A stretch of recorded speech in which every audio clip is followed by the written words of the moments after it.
How are they? They're so heavy. That Beskar's got to be so heavy. She's got a jetpack.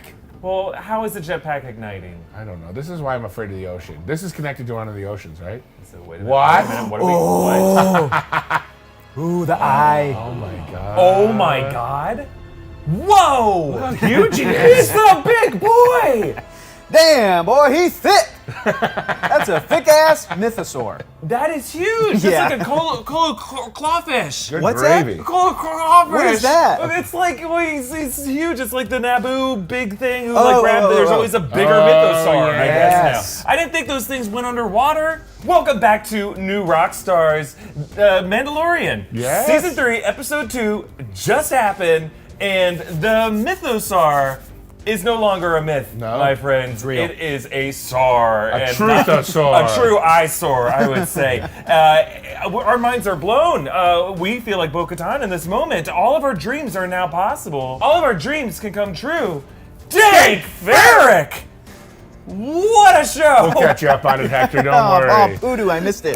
This is New Rockstars. The Break Room presents Wookieeleaks, a Mandalorian after show. Yes. And we are reacting right now to Mandalorian Season 3, Episode 2, and we have so many questions. Hot start to the season. I gotta say. This season's getting back to what it really means to be a Mandalorian, and I can't say enough good things about that. Okay, yes, let's introduce who we are. I'm Eric Voss. I'm here with Tommy Bechtold and special guest Hector Navarro. Whoa! Our Wookiee duo has become a Wookiee trio. Ooh, leak it And on that me, baby. sounds good to me. Leak it on me. I'm ready for it. What does that mean, Hector? Hector kept coming up behind us before we started recording saying, lick it on No, me. I said No, leak leak it. it. I said Wookiee leak it on me. Oh, Hector's Wookiee been leak it DMing on me, Well, that's leak on even me, worse. baby, for weeks, and It's I didn't not know what he better. meant. It's not better to say leak it I said on I me. got a fever, and the only prescription Is more is Tommy leaking on me. And the truth is, my secret, I'm always leaking. Oh, All right. crap. Okay, before we talk about what happened in this episode, Yes. let's take a moment to shout out. The best way to support, really, our New Rockstars Network is to grab one of these Mando-inspired shirts Yes. from nerdriot.shop. Tommy, which one are you wearing? Wherever I am wearing the Wherever He Goes, I Go. And by the way, we should mention this whole collection is called The Way. So if you want to get in the way, you got to buy one of these shirts. Dressed like us. Get this freak out of here! Why are you showing me that? I'm still on Brandon Barrick's impressions. We want to thank a few people who bought custom shout-outs with their This Is The Way merch. All right. Howard Scott says, well met, Helmet. Grogu, wherever you wish.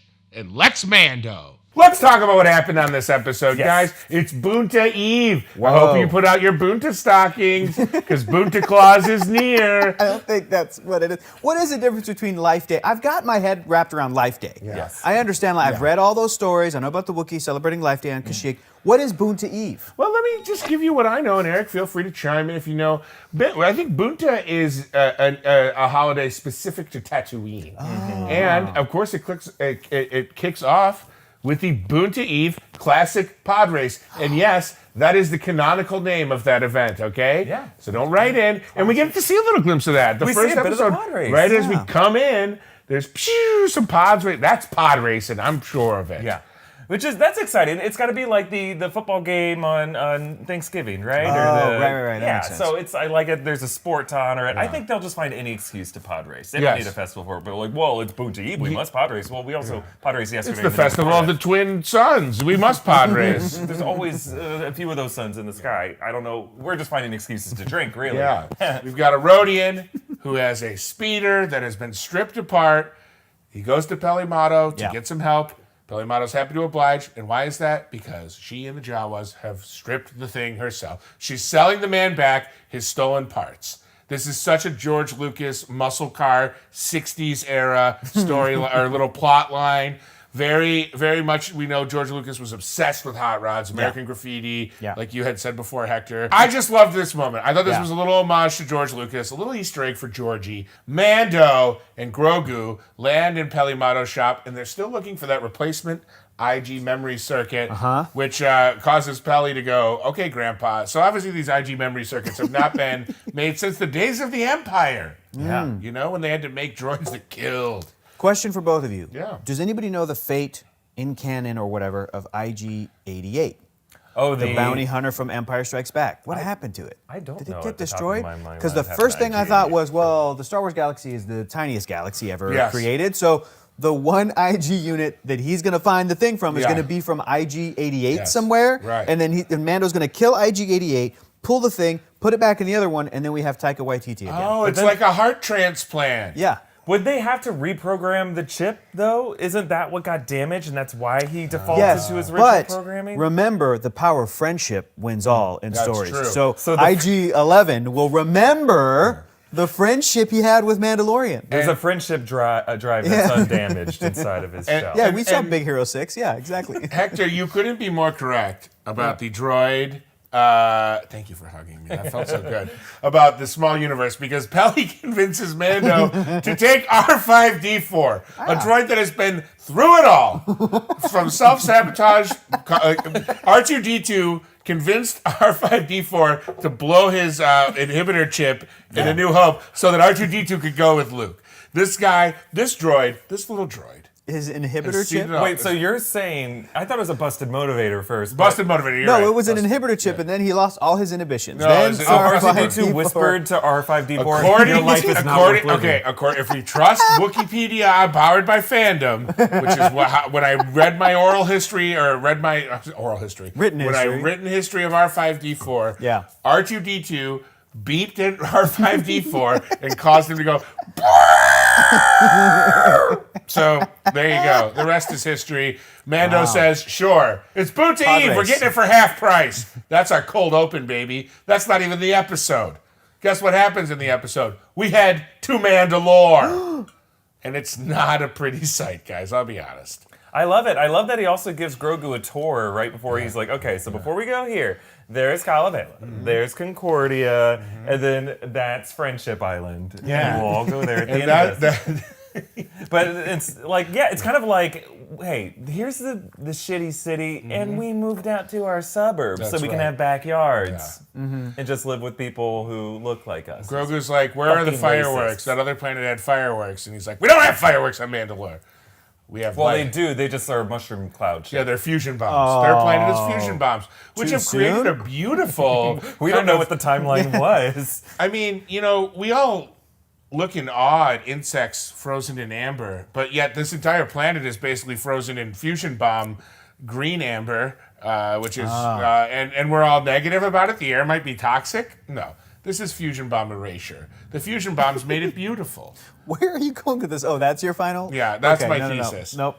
So Mando sends R5 out to get an air sample on Yeah. the surface of Mandalore. And R5 underneath, maybe? Yeah, he's like, go into that crevasse, and then he's like, we can track R5 to Grogu on this little For about thing. 2 seconds. And then beep, just like every time a radar is showing a beeping thing, you know that thing's going to eventually disappear. And then either Godzilla shows up, Right. the Romulans show up. Or if you show a blank radar, you know that something's about to appear. Yes. Like, we got company. And that's what Yes. happens in everything else. Top Gun, baby. All right. Now, Mando pressurizes his helmet, follows him into the cave, but he's attacked by Almites. Hello, new friend alert, Almites. I've got Almite fever, and that is fatal. So Almites, these guys are new to Star Wars, yeah, right? okay. This isn't something that we've seen before. Were they in Legends? No, I mean, I scoured the internet for any course. reference to Almite. This is Wookieeleaks. These, to me, felt like a...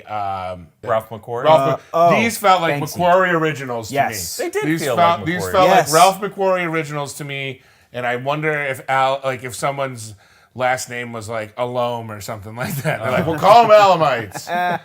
I don't know. Anyway, the air is safe to breathe. Not in this office. This office is still toxic.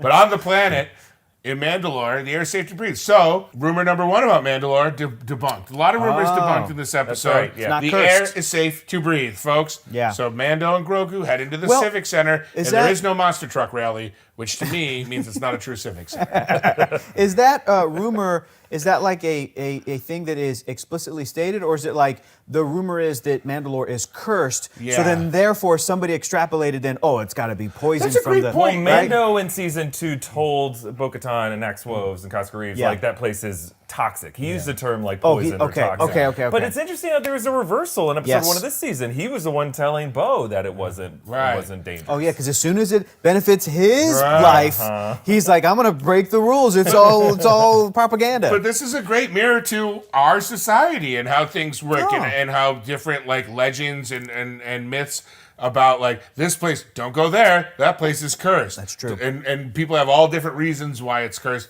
to suit their needs and motivations. Now Mando needs to get back there. Suddenly it's not so cursed anymore. Wait a minute, are you saying that the curse propaganda was like enacted by the Empire or somebody who wanted to keep the Mandalorians from uniting because they are a formidable force? See, I think it was the Armorer. I think the Armorer is going to be the big bad of this season. What? Are you kidding me? I think we start with her in the beginning of the season. I think she's going to be revealed to be basically a cult leader. She's the Manson. One of the words that Jon Favreau said that he used to describe this season was redemption. And I don't think he was talking about just Bo-Katan, because I think she will be redeemed.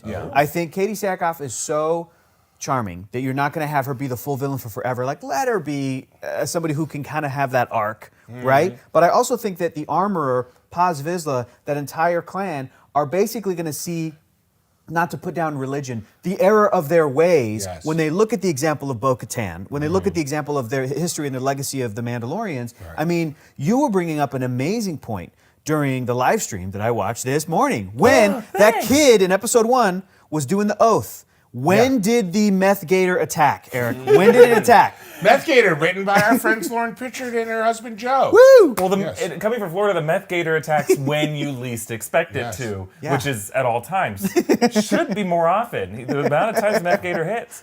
Right before he said, "And I will never take off my helmet," which you're right. That is that's kind nature. Of that's the force. That is the force, and that's what the Jedi call it. Is the force. The Mandalorians probably have a different word for it. So I believe the Armorer is going to be a character who is so strict in her beliefs, but she may see the light. She may then go, you know what? The cooling waters of Lake Minnetonka have proven that Mandalorian, and she will then take off her helmet. I think Paz Vizsla will take off his helmet. I think that arc is going to be for Paz. I think Paz is the one who could be in the middle, and we'll see. And it'll be Favreau. Poor Tate Fletcher. It's going to be Favreau. But like Tate Fletcher did all the physical work. Shout out to Tate Fletcher. Hot armor all season. But I think the Armorer is so devout in her ways. I don't see her coming. You think she's to going the to light. die? You think she'll like sacrifice herself? She may have she'll be to. like, "This is the way," and then jump into another Meth Gator mouth or something like in the last possible Well, I feel like people usually die by their own, like bad guys usually die by their own hubris or blade. Right. Bad people. They don't have to be guys. I think she's going to die in that forge. She's going to get forged into a... She's going to slip accidentally. Frozen in Beskar. This is the way, and then dies. Dip her in Beskar. Make a statue. Put her next to IG-11. Anyway, the air's safe to breathe, like I said. So they head into the Civic Center. Mando gets captured by this freaky creature. Whoa, we have to talk about this. I love this. Giant, it's like a little thing that we end up seeing. It gets down to the size of like a football. The head. But it's like, it's alive. Yeah. And it's powering this like 3 different mechs, right? Like it's got the giant one, it's got the little Puma mech, and then it's got the little Krang mech. Did it remind anyone of like John Carpenter's The Thing, where the head breaks off of the body and then grows the spider legs and starts crawling away? I was getting General Grievous vibes. Oh, sure. I remember when Grievous first appeared. He first appeared in the Genndy Tartakovsky 2D animated hand-drawn Star Wars Clone Wars. Yes. Right. And I love those series. Those micro shorts were so great. And he was a badass. And then they did season 2 that was leading up to episode 3, Revenge of the Sith. And they really nerfed him because they're like, oh, in episode 3, he has like a cough. Yeah. And he's like, And then, so like they made him from this really scary threat to like, we'll have Mace Windu crush his heart. And that'll explain how and now those shorts aren't even canon, so it doesn't matter. But when he first appeared, I remember like asking deep Star Wars fans, like, what is he? And they're like, he's a droid. And I was like, I don't know. He's got a weird little... And they're like, no, he's like full droid. And then he's not. But he kind of has like droid, attachment. So this is what that character reminded me of. What does Wikipedia say? Is there any name? Have we seen it before? I have not. I was unable to identify. I have a feeling, this season we're going to have a lot of revelations of what these things are. New. Alligator snapping turtle Meth Gator is fine. I'm fine with Meth Gator, by the way. See, I think the alligator snapping turtle was like an Egyptian crocodile reference. Because they have the Mandoa Exodus passage, and I think, they threw the Hebrew slave children to the crocodiles in the Nile, and then Amit is a devourer of the dead, has a crocodile head. I think it was connected with that. You know what I love about this show is that all of that is probably true. And then also in the writer's room or whatever, they're also like, and then they use their jetpacks and go up and blow it up. Like, it's like that. Plus, this show feels like playing with action figures. Mando, as we said, gets captured. And then I got to say, talk about a father sending his son off with a lot of trust. He goes, Grogu, go to Bo-Katan. Grogu's like, yeah, no problem. Let me ask a few questions. How do I talk? How do I fly a ship? Where is Bo-Katan again? Bo-Katan is retrieved. She sees Grogu and she's like, I immediately understand what you need me to do. They had the Mandalorian on her ship. Din Djarin stuck in a well? Where is he? That was Big Lassie vibes, right? Yeah. Although I would never compare Grogu to that bastard dog. He knows what he did. And so does his grandson. I got beef with that whole and by family. the way, all of his Rodian friends. You too. All right, you can delete that. Don't get me started on Toto. That piece of work. So Bo-Katan gets in her ship. They get back to the surface of Mandalore. The exact same spot. Coordinates are plugged in. Grogu's like, no, it's right there. Yep. Once in the Civic Center, they are once again attacked by the Almites, which is where we actually learn their name and their origin. They used to live kind of in the outskirts of the city. I wonder, I'm curious, we'll get into this more later, like if their relationship was always so antagonistic, or maybe because they wear clothing. They have tools and weapons. They're sentient. They're an advanced culture, clearly, sentient. to some degree. It seems like they're the Tusken Raiders to the Mandalorians, right? Yeah, it does feel that way. So we got to wait for them to get redemption in like a later season. Right. Let's just. I think it's going to be Boba Fett who just goes in there and then adopts and appropriates their culture and becomes one of them. Clean it up on Boba Fett, as I always say. Yeah. So then we get this great sequence where Bo-Katan rescues Din Djarin and wields the Darksaber. And we see how she's still locked into the lore of that because she wields the Darksaber but does not keep it. She gives it back. Yeah. She didn't win it fairly. That's right. Isn't it interesting? She seems way more adept at wielding that lightsaber than Din Djarin did. Din Djarin struggled once again. I love seeing him struggle with the Darksaber. Yeah. More than someone just wielding the Darksaber. Someone struggling to carry that Excalibur. Because usually Pedro Pascal projects, everything's too easy for him. So I like to see him get stabbed by baseball bats and struggle with Darksabers. That's the way to do it. Exactly. I couldn't agree more.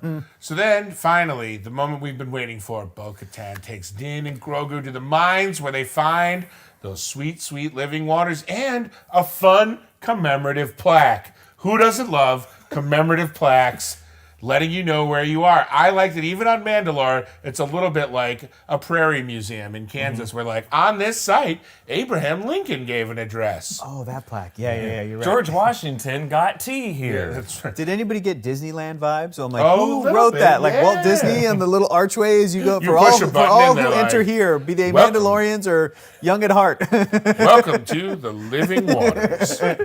Just ahead, you'll see a pretty big mythosaur. Mando does the old Marx Brothers thing where he takes 2 steps and then drops to the bottom of the living waters, or was pulled down. We're still debating That's such an about that. old reference, Tommy, that young people watching new Rockstars right now are going to be like, who, what, where, Yeah, how? the Marx Brothers, Marky Mark and Donnie Mark. Do you think he was swimming? Also, the Wahlbergs are not that much more recent of a reference. I know. It's still like, who? New Kids on the Block. Where are you guys at? You guys know Vanilla Ice? Call in if you do. Bo rescues him, and we're still debating the weight of these Mandalorian armor suits because that jetpack has room for 2, I guess. They're shooting on up, and on the way we get a glimpse of a aquatic mythosaur. A big one. A Yeah. big old mythosaur, and I do like Bo's reaction, even in a helmet, is like,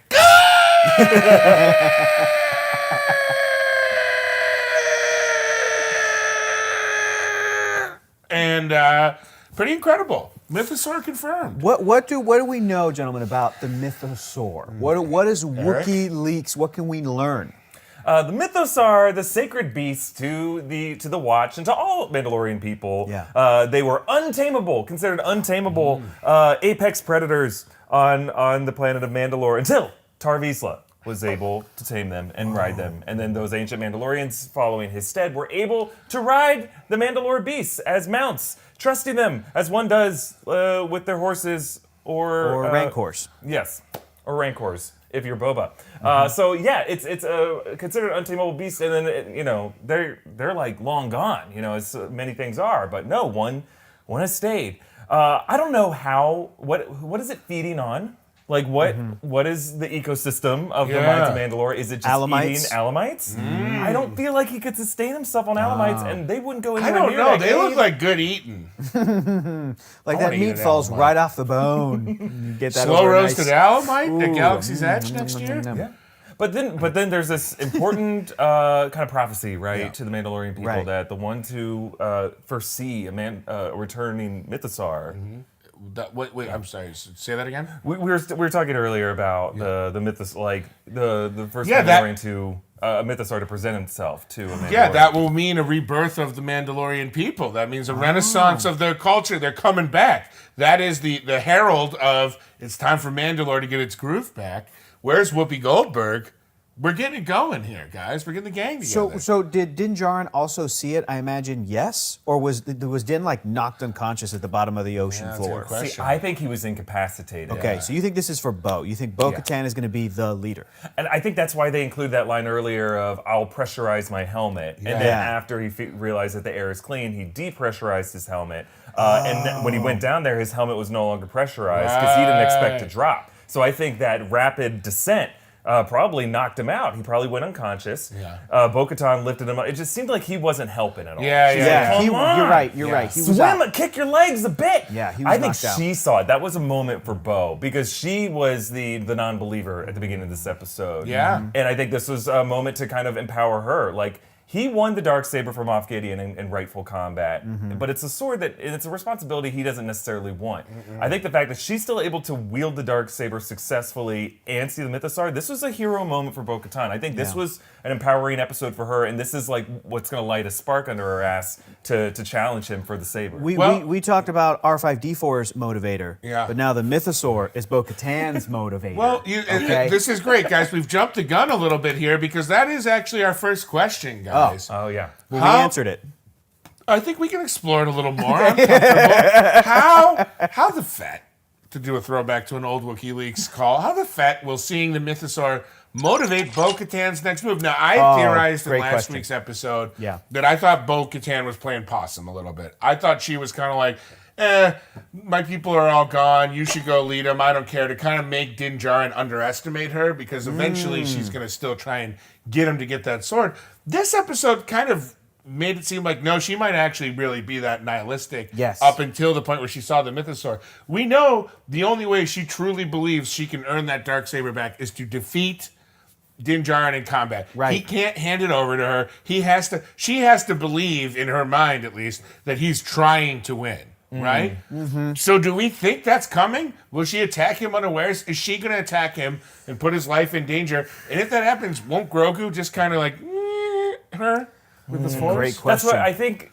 Yeah, it's hard for me to imagine what Bo-Katan or Din Djarin's future will be because I think the point of the Exodus line in episode 1 is to paint these figures as the Hebrews leaving Egypt, wandering in the desert, trying to find the Promised Land.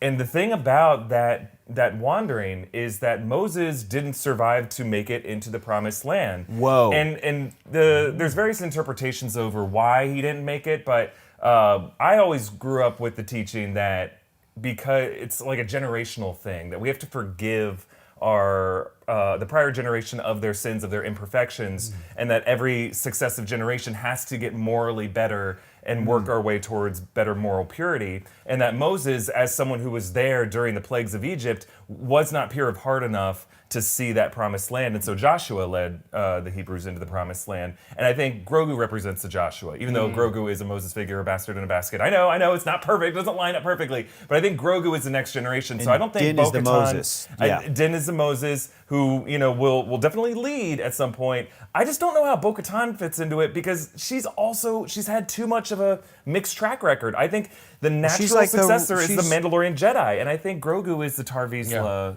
reincarnate. Well, is Bo-Katan, is she like the Moses in this situation? She could be the Moses, Yeah, right? the Because she what did about the, lead them, What right? about the at some point. Ramses? Could she be the Ramses? Oh, the bad one. I mean, who would be the Moff Gideon? Is he the Ramses? That's what's so no. messy about this, is because like, yes, the Mandalorians are a diasporatic group of people. They're wanderers. They were forced to leave, but you could argue they were cursed in a way by their own folly, depending on who you ask. And the Israelites, or they weren't Israelites yet, but the Hebrews were enslaved by the Egyptians. So it's not like they brought about their own downfall. Right. But bottom line, you're saying Din Djarin's not going to survive this season.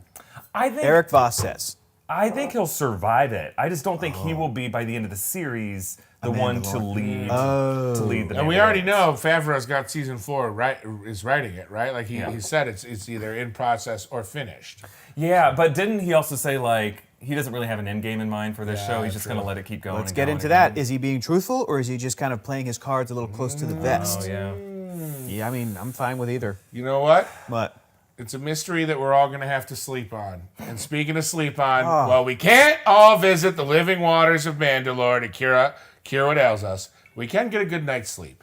And here at New Rockstars, we love our sleepy time with Helix. And we have for many, many years now. Helix makes premium mattresses and bedding that are customized to fit your needs and conveniently shipped to your door. That's great. Which Helix mattress is right for you? Don't worry about it. Helix makes a sleep quiz that matches your unique body type and sleep preferences to the perfect mattress for you. Based on your preferences and sleep positions and firmness preferences, they have something for everyone's unique taste. And if you sleep with a partner, you know I do, you can take the sleep quiz together and find something that's perfect compromise for both of you. Not for me. I'm a dictator in the bed. Now, let me tell you, Eric, you and I both have Helix mattresses that we enjoy very much. Do you have a Helix mattress? No, but I'm going to get one. Well, you know what? Stick with this show long enough. We're going to make one happen for you. Yay! Now, I love my Helix mattress. I sleep like an angel. Yeah. And I live like a devil. So it's good for me. How's your lumbar support? How's your back? I got to be honest, my lumbar never been stronger. Oh, God. My kidneys destroyed. Yes. Well, the that's best different. part about all of this is that Helix delivers a mattress straight to your door, folks. Love that. Love Plus, Helix has a 100-night sleep trial. And if you don't know after 100 honk shoes whether or not that mattress is right for you, I'll tell you what.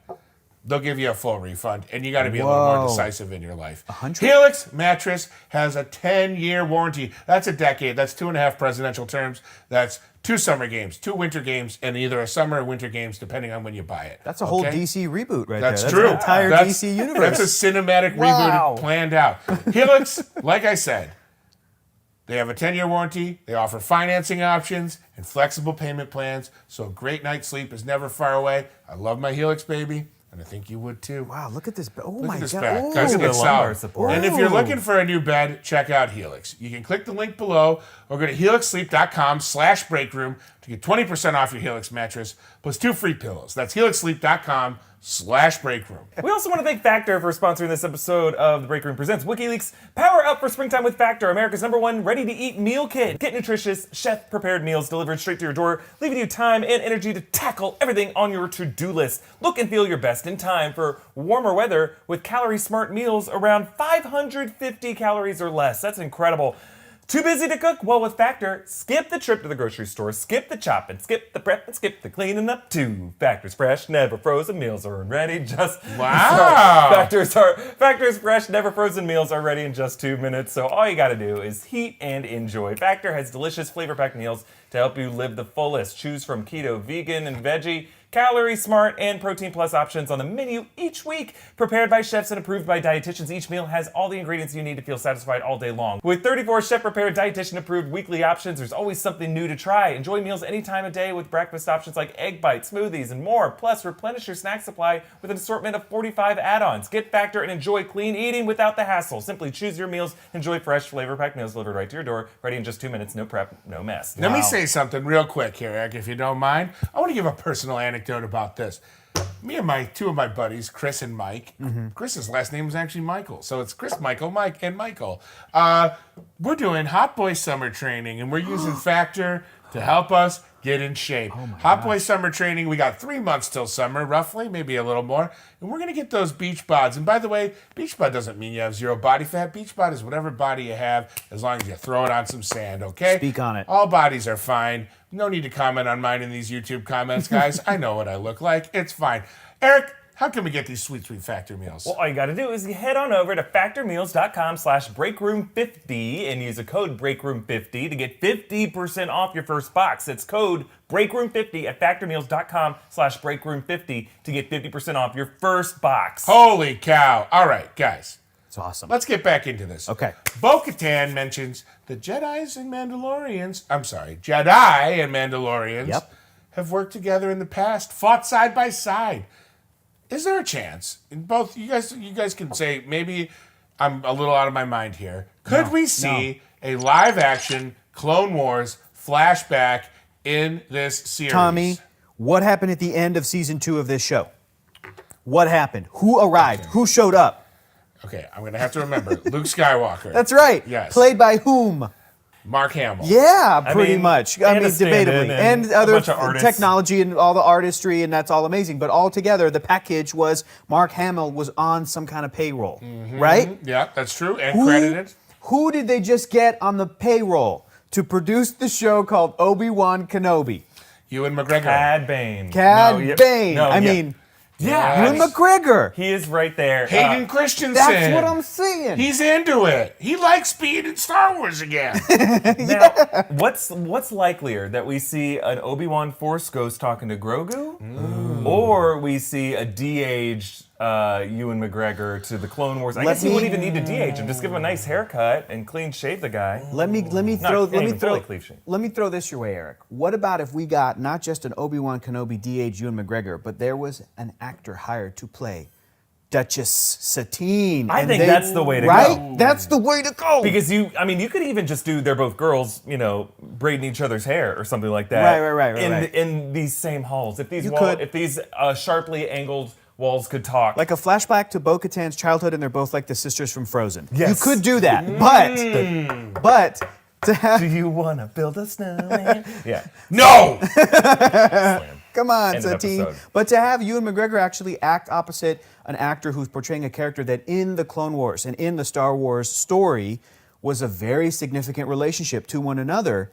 That could also feed into the themes of like, maybe the Mandalorian's religion isn't right about everything. The way the Jedi wasn't right about being like you can't have attachments. It's like even Obi-Wan had some kind of a romantic feelings and was struggling with that I attachment. think Obi-Wan caught feelings. I can think see he that. did. I think That's a we're great point. in speaking in the Force Ghost conversation. I think we're more likely to see a name in my mind bigger than Luke Skywalker himself, bigger than Obi-Wan Kenobi. What do you think of when you think of Star Wars? What character, what name, what is Grogu's nickname? Baby Yoda. Cad Bane. I think we're gonna see. You gotta close, stop. Close. One of these times it will be Cad The Bane. Socratic thing.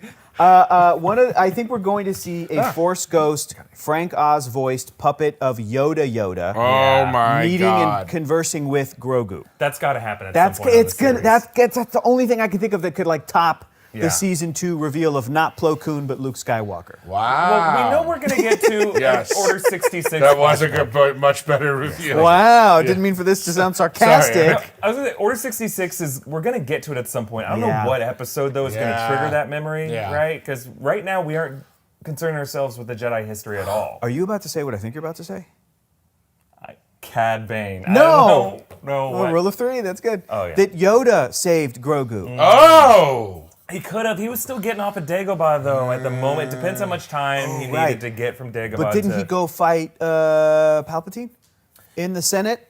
Or is that that's That after? came after, Okay. yeah. So he met up with Obi-Wan. They went to the Jedi Temple when they got to Coruscant first. They reviewed the security tapes. Oh, and then from saw there, the murder. Obi-Wan went to Mustafar to fight Anakin. And then, Okay. yeah. Yoda fought. Yeah, there. so I think Yoda knew about Grogu. Yeah. Had to have. I think he had to have known. Wow, that'd be great. Well, I would love to see a Force Ghost Yoda. I would lose my mind. I would lose it. I'd simply lose it. All right.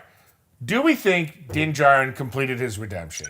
Is he now bathed in the waters? I mean, he fell into the waters. Great question. Did he Tommy, bathe? Tommy, these are fantastic questions. Thank you. Well, I wanted you guys to be impressed with me. Wait, but is this the act of bathing in the water? And that's why the armor was like, yeah, sure, go. This is the way. Sounds good. She knows that, like, this sucker doesn't know that we're giving a Southern Baptist baptism. We're going to dunk you all the way and practically drown you. And then if you survive that, sure, okay, you've earned a spot back. Sure. Does she know that the Mythosaur is down there? No way. Maybe She's like, feed the Mythosaur. Yeah. Maybe she's like, he'll just get eaten by the Mythosaur. Wait a minute, Eric, you're just really on this, like, the armor is the bad guy I think trip. she That's is. all it is. I think she knows is. the beast is down there. She's feeding the beast. Yeah. Because it's so tough because the armor at the performance, what's the name of the actor that plays the armor again? She's fantastic. Oh, at the performance level, the reason I'm bringing it up is this. She has such a cool air about herself, right? She has kind of like an above it all. The voice is fantastic, the body language. So when Mando is giving her information that is like really like contradictory to what she knows to be true, but he's giving her enough info that it's like, but if I do this, I'm good, right? She has no choice but to go, this is the way. Yeah. And the way she says it could be very cool and calculated, but it also could be like, you are correct, and I'm going to give you that, but I'm not going to be excited about it. Like, it's that kind of performance. So she did feel like she was both caught in kind of a legal loophole where she couldn't say no to it. But I think that there was something more to it. I think she's just like Mr. Incredible's boss in The Incredibles. Guys, like, this legally, I'm supposed to say yes. We help people.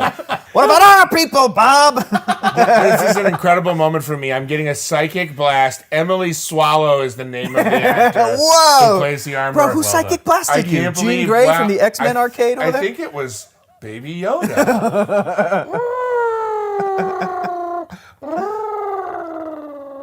Also, I got a question for you guys.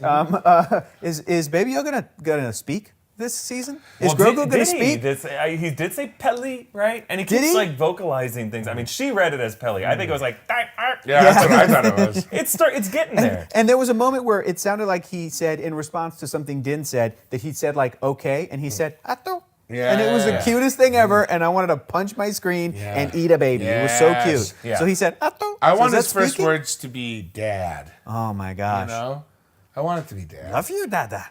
Dada. Here's the other question. Is he going to talk like Yoda or like Yaddle?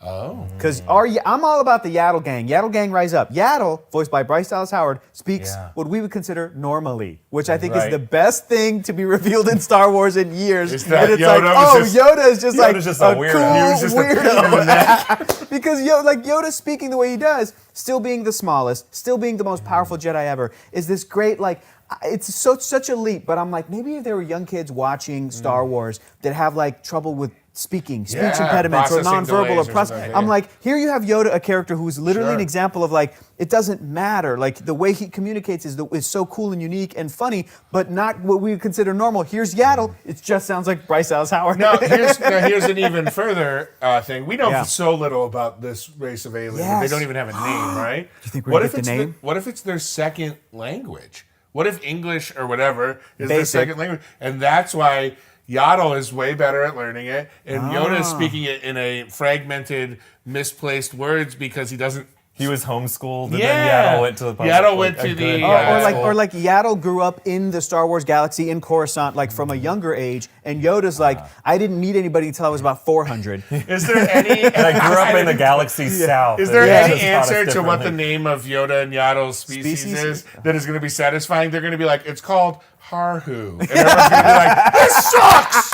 But here's the thing. How much did they workshop Baby Yoda's name? They had to have. We didn't get it until season 2, right? Yeah, that's true. Was it season 1? No, season 2 is when when he met Ahsoka. Ahsoka's the one who told him. I don't know about y'all, but like I saw people on the internet saying Yodito, all of these great nicknames. Yes. Speaking of Baby Yoda, did Grogu disappoint you? Or were you like, now I'm like used to it. Now I'm like, it fits. You know what? I think it just took a little time to get used to because of the Baby Yoda phenomenon. So do you think that when we learned that Yoda is a member of the Hahu species, the Harhus, we're going to be like, okay. You know what? I can't. Harhu. Haru is so stupid. Please don't make Haru trend. Favreau's like, perfect. There it is. All right. We're in post-production on the last episode, and we were just going to slip that in there. I think our Naboo N1 cruiser is about out of gas here. Why don't we land this bird, huh? Yeah, let's land this bird right on our own way. Comment down below with your favorite part of this episode and what you think that the Mythosaur moment really means with Bo-Katan. Is she activated now? Also, what's the armorer's role in all this? Did we actually hear Grogu talk? And what do you think his first word's going to be? Comment that stuff rather than other stupid bullshit. Yeah. But in the meantime, we want to thank our hosts for joining us. My Easter egg breakdown of this episode is going to be coming out very soon on this channel. Next on this channel, in between like 4 other videos about other random nonsense. But in the meantime, follow Hector at Hector is Funny. Follow Tommy at Tommy Bechtold. You can follow me at EA Voss. Be sure to subscribe to our new channel, The Deep Dive. And don't forget to go to nerdriot.shop. You can get your hands on this great merch. It's the best way to support us here at New Rockstars. Thank you all for watching. Eric, I want to do a new thing because Hector's here. Okay. Let's all say this is the way. Ready? Okay, On you got 3. it. Me too? 1, 2, 3. This is the way.